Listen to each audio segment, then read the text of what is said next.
Hey guys, what's up? I'm here to give you guys a recap on the new episode of Jujutsu Kaisen, which is on episode 16, or Sorcery Fight on episode 16. Anyways, this episode right here was actually really nice, and many people seem to not to be satisfied with what just happened in this episode because maybe the animation or the choreography wasn't to their liking, but I think it was alright, and then we get to know two of our characters, which is the Panda and the freaking Mechamaru whatsoever. I'll get to that just a moment, but beforehand, we get to see a scene with Toto training Yuji how to use his cursed energy, It's like it flows through everywhere, etc. And after that, Yuji and Toto ends up getting ready to fight against each other, Then we go to a scene with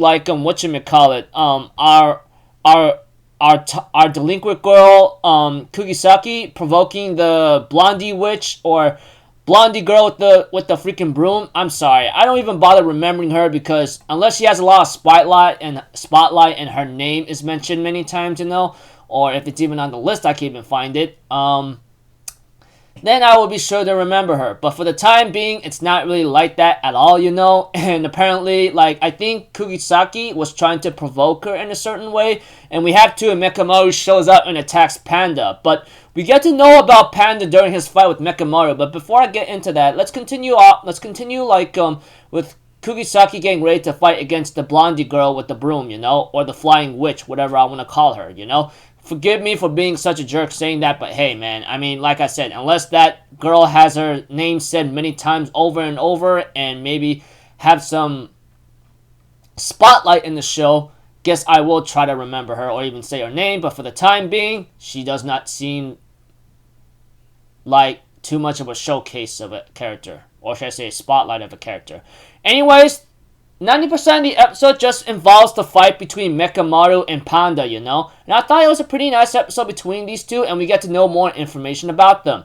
Panda, he was actually a cursed puppet or being, or whatever creature he is, Panda if anything, created by the principal himself of the Jujutsu Sorcery School, And I thought it was pretty nice and interesting to know that the principal actually made Panda that way, and also tells him that he has some brothers and sisters inside his core, which we also get to know eventually down the road, Eventually, Mechamaru will later on launch some powerful attacks against Panda, and eventually, because of that, when he used some nasty ultimate cannon Mechamaru, which I will get into in just a moment, beforehand, we have to it that Panda has a talk with Mechamaru about the situation here and there, about what he is, and then, realizing that this guy, Mechamaru, is not his main body. He's actually controlling it from a faraway distance. Then we get to know about Mechamaru, and the guy who's controlling it. We get to know that this guy was actually born with something called Heavenly Pact. Like, it was given to you the moment you were born, and it was pretty sad, too. We get to know that the guy who's controlling Mechamaru, he was born without a right arm, and then he had nothing below his legs, and he had no sensation below his body. And not to mention, when the moonlight flickers upon him, it burns off his skin, and it feels like needles attack him everywhere, And that's the reason why we get to see him all bandaged up, and he's in a bathtub with some red water or possibly nutrient substance that's giving him to be active whatsoever. But in exchange for having these nasty repercussions or consequences upon him about this Heavenly Pact, he is able to have a lot of cursed energy and able to control something far away, And by that time, we get to know that about Mechamaru, we all knew that he wasn't too much of a regular human, but I never realized that he'd be controlling something of a cursed machine or something like that from a faraway distance, since he has a lot of cursed energy. But, as the situation shows it, after he got really upset talking about it and got into an argument with Panda, he was freaking he'd do anything to trade anything for his cursed energy just to have a regular human body, that kind of thing. Eventually, he ends up using a powerful ultimate cannon and hit Panda really badly, But unfortunately for Mechamaru, Mechamaru, he does underestimate Panda's like real power. Is like he actually has multiple cores in his body, you know, which apparently like switching out one core and another, you know, we get to know that his older brother was a gorilla core, which focused on power for short decisive battles, and then he has a bashful older sister, you know, whatsoever, which is also a green core. The blue core is his own, you know, that kind of thing. But yeah, pretty much Panda overall, without a lot of detail, he has multiple cores in his body, you know, like he has an older sister and an older brother in there, like a gorilla, and then there's some bashful other chick that's inside him. But that chick that got shot by Mechamaru, like in the blind spot, you know, was the one that got shattered or got hurt, you know. And you know, the Panda is the one that the blue core, that's his own. And then, you know, he has another one which is the gorilla core, which is his like, looks like his main trump offensive card kind of thing, you know. And we see to it that they end up clashing against each other, and of course like Panda's trying to be cautious too, because Mechamaru knows about his cores and how dangerous he is, and etc. Eventually, you know, the fight continues on, and you know, Mechamaru does seem like he managed to give a distraction and went for a core that's in Panda's body that's like in the most dense. But unfortunately for him, that did not work due to the fact that Panda can manipulate the cores where to switch around here and there, which I thought was pretty interesting and nice, you know? And he ends up beating Mechamaru easily and put him into retirement mode. But not before he ends up talking to Mechamaru and gives him some advice, you know? Just because he went through a lot of hardships doesn't make you right, you know? Which is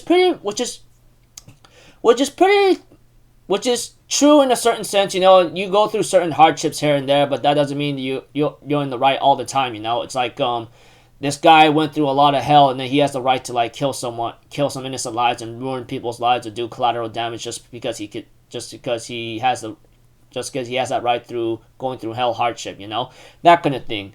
And pretty much like he does talk to him here and there, you know, doesn't understand humans, how they lay down the lives and go for a goal and stay laid back. It's kind of creepy, you know. But Panda does offer some advice to Mechamaru, you know, the guy who's controlling Mechamaru far away. Like, if you want something happen, just give me a call. I'll help you out, you know. Just let me know what's up. Eventually, we get to see that the guy who's controlling Mechamaru has a dream, you know. Hopefully one day, like the time he spent with his friends here and there, he thought it was pretty fun, you know. And then by that time, he thinks about like someday he would like to have a really human body where he has legs and he has a full right arm, and he's able to walk side by side with his friends, you know, which is like Maki and, you know, Kamado and then Todo and then Mai, you know, that kind of thing, etc. He hopes someday like he'll have a regular body and then like walk with his friends, you know, his teammates. And I thought that was pretty interesting, you know. I mean, the guy did mention he was forced with the cursed pat upon him about heavenly pat, you know, and that he someday, hopefully one day will have a regular body to walk with his friends. And of course, like the guy ends up having to tell Panda, like, I wonder what we will say after you see what I really am, you know. And Panda's like, oh, come on, I'm an animal, I'm a panda, I could care less about what you look like, okay? And by that time, before he leaves, you know, he goes like, hey, can I borrow your can I borrow your phone or something, etc. And I thought it was pretty funny. But whatever the case may be, all I know is Ultimate Mechamaru has retired from the group battle, you know. And then we get to see a scene with like, Miwa and Maki facing head to head against each other. And it looks like to me Maki seems to have the advantage over Miwa or Kasumi Miwa in terms of like physical strength, because Miwa seems to go like, dang, this girl's strong, what the hell is she? And then the episode ends up with Maki getting ready to continue the fight, you know. And I thought it was pretty nice to see that going. Preview next episode is just the next battle of the group battle of the Kyoto battle, you know. And of course we get to see a funny scene with Mechamaru being dependent on by Miwa. Let's see here, Mai, and what's the little girl's name? I don't know. All I know is I call her the flying witch, or the blondie flying witch. Forgive me. But it was a funny story where Mechamaru was told like, hey, can you do this? Can you do these things for us three? We can't ask the others because there'll be just a pain in the neck. And then Miwa is like saying, oh, those two are scary anyway. Okay, later, bye-byes, you know. And I thought it was pretty hilarious.